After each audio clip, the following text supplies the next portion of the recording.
AP deputy CM Pawan Kalyan చిన్న కొడుకు mark Shankar ఆరోగ్య పరిస్థితిపై కీలక అప్డేట్ అందుతుంది. అతను కోలుకుంటున్నట్లు సమాచారం. ప్రస్తుతం మార్క్ ను ఎమర్జెన్సీ వార్డ్ నుంచి జనరల్ వార్డుకు డాక్టర్లు తరలించి ట్రీట్మెంట్ ఇస్తున్నారు. మరో 3 రోజులు ట్రీట్మెంట్ కోసం ఆసుపత్రిలో ఉండాలని డాక్టర్లు సూచించారు.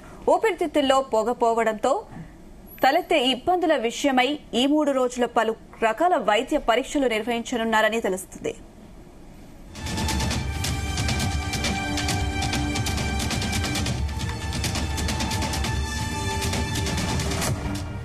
దానికి సంబంధించిన మరింత పూర్తి సమాచారం మా ప్రతినిధి నాగేశ్వరరావు అందిస్తారు. Nageswara Rao, Pawan Kalyan Andhra Pradesh deputy CM, Janasena party అధినేత, సినీ హీరో పవన్ కళ్యాణ్ ఆ కొడుకు గురించి కీలక అప్డేట్ అని చెప్పుకోవచ్చు. ఏదైతే గత 2 రోజులుగా కూడా పవన్ కళ్యాణ్ చిన్న కొడుకు మార్కు గురించి కొంత మేరకు ఆందోళన చెందుతున్న పరిస్థితి ఉంది.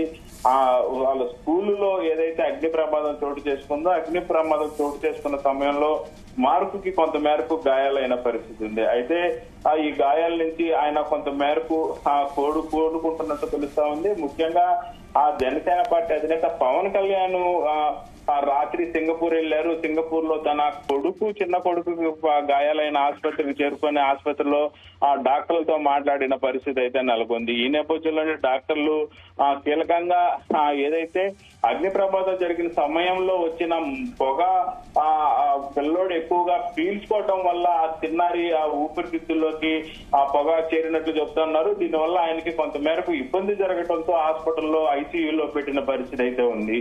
అయితే నేటి ఉదయానికి ఐసీయూలో ఉన్న మార్కు శంకర్ ని ఐసీయూ నుంచి జనరల్ వార్డుకు మార్చడంతో అందరూ ఊపిరి తీసుకున్న పరిస్థితి అయింది. ఇప్పటికే రాష్ట్ర ముఖ్యమంత్రి, అలాగే తెలంగాణ ముఖ్యమంత్రి, వివిధ రాష్ట్రాల ముఖ్యమంత్రులతో పాటు దేశ ప్రధాని నరేంద్ర మోడీ, అలాగే అమిత్ షా అందరూ కూడా పవన్ కళ్యాణ్ ని ఏం జరుగుతుంది, ఏం జరిగిందని పరామర్శిస్తున్న పరిస్థితి అయితే ఉంది.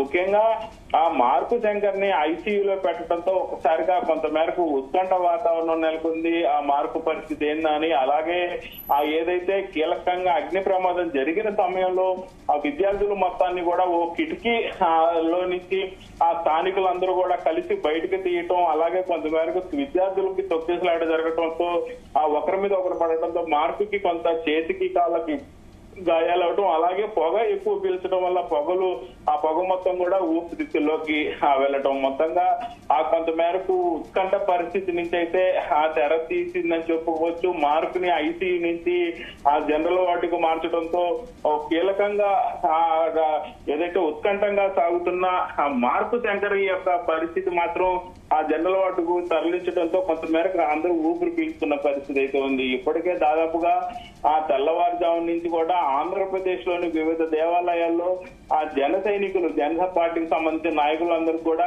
మార్కుకి ఎక్కడ ఎటువంటి ఇబ్బందులు జరగకూడదని ప్రత్యేకంగా పూజలు జరిపిస్తున్న పరిస్థితి అయితే ఉంది. మొత్తానికి మార్కుని ఎమర్జెన్సీ వార్డు నుంచి జనరల్ వార్డుకి తరలించడంతో ట్రీట్మెంట్ కొంత మేరకు బాగా జరుగుతున్న క్రమము. రెండోది ఐసీయూ నుంచి జనరల్ వార్డుకు రావడంతో అందరూ కూడా ఊపిరి పీల్చుకున్న పరిస్థితి అయింది.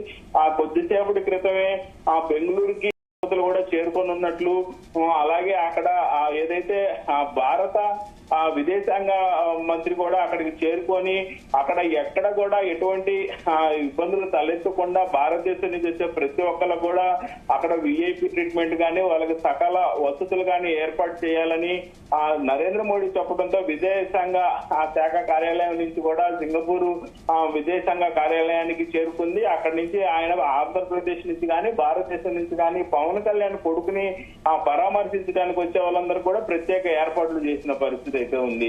అయితే పవన్ కళ్యాణ్ డాక్టర్లని పరామర్శించిన సమయంలో కొంత మేరకు ఊపిరితిత్తుల్లో పొగ పోవడంతో పిల్లవాడు ఇబ్బంది పడుతున్నాడని, త్వరలో కోరుకునే పరిస్థితి ఉందని రాత్రి చెప్పారు. అనుకున్న విధంగానే ఉదయాన్నే మార్కుని ఐసీయూ నుంచి జనరల్ వార్డుకు తరలించడంతో పవన్ కళ్యాణ్ గానీ, మగా ఫ్యామిలీ కుటుంబ సభ్యులందరూ కూడా ఊపిరి తీసుకున్న పరిస్థితి అయితే ఏర్పడింది. Thank you Nageswara Rao. Thank you sir.